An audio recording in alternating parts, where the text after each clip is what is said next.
Chapter 3, Southern Sudan, 2008. The smudge on the horizon gained color as Naya drew nearer, changing from hazy gray to olive green. The dirt under her feet turned to mud, then sludge, until at last she was ankle-deep in water. There was always so much life around the pond. Other people, mostly women and girls, who had come to fill their own containers.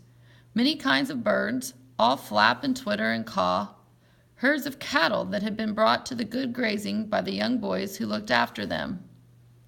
Naya took the hollowed gourd that was tied to the handle of the plastic container. She untied it, scooped up the brown, muddy water, and drank. It took 2 gourdfuls before she felt a little cooler inside. Naya filled the container all the way to the top. Then she tied the gourd back in place and took the padded cloth donut from her pocket. The donut went on her head first, followed by the heavy container of water, which she would hold in place with one hand. With the water balanced on her head and her foot still sore from the thorn, Naya knew that going home would take longer than coming had, but she might reach home by noon if all went well.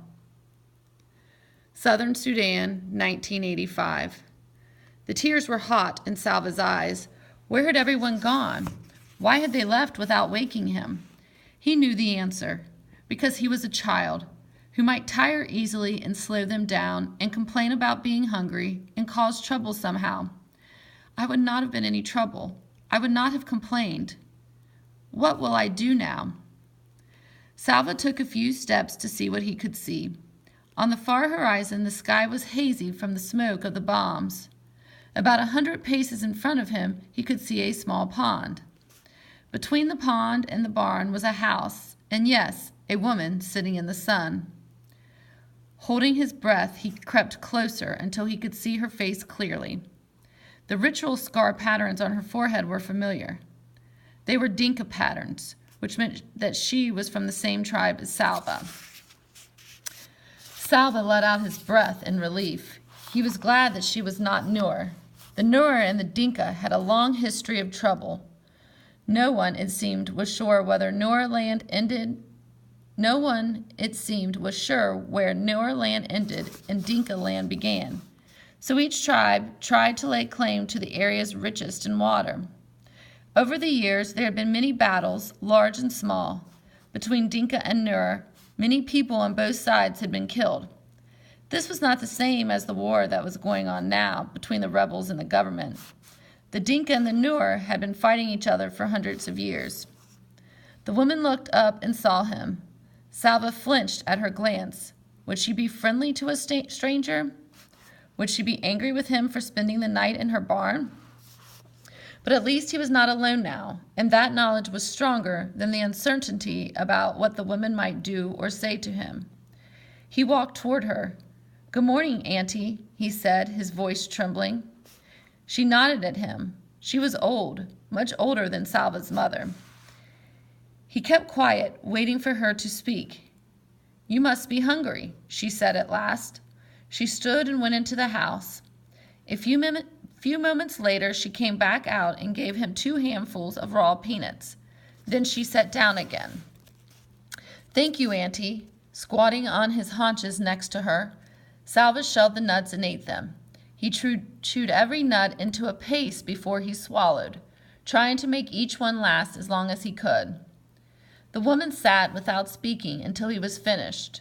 Then she asked, "Where are your people?" Salva opened his mouth to speak, but his eyes filled with tears again, and he could not answer. She frowned. "Are you an orphan?" He shook his head quickly. For a moment he felt almost angry, and he was not an orphan. He had a father and a mother. He had a family. "I was at school. I ran away from the fighting. I do not know where my family is." She nodded. "A bad thing, this war. What are you going to do? How will you find them?"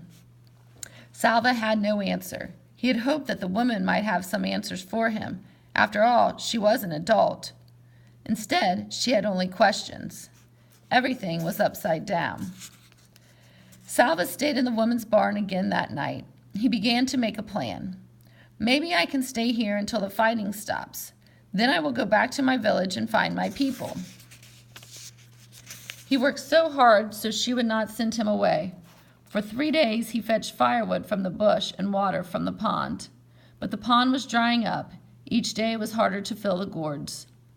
During the daytime, Salva could hear the distant booming of artillery from the fighting a few miles away. With every shell that exploded, he would think of his family, hoping they were safe, wondering desperately when he would be with them again. On the 4th day, the old woman told him that she was leaving. "You have seen that the pond is only a puddle now. Winter is coming and the dry season. And this fighting." She nodded her head in the direction of the noise. "I will go to a different village near water. You cannot stay with me any longer." Salva stared at her as panic rose inside him. "Why can't I go with her?" The woman spoke again before he could ask aloud. "The soldiers will leave me alone, an old woman on her own. It would be more dangerous for me to travel with you." She shook her head in sympathy.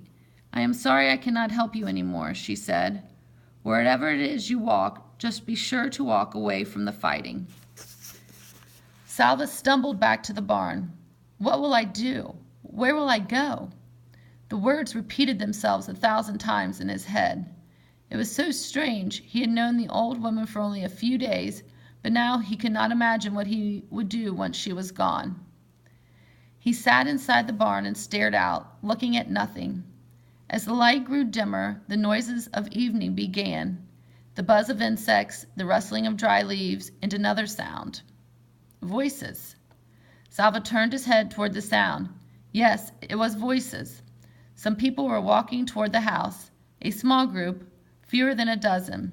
As they approached, Salva took a sharp breath. In the fading light, he could see the faces of those nearest him. 2 of the men had patterns of V-shaped scars on their foreheads.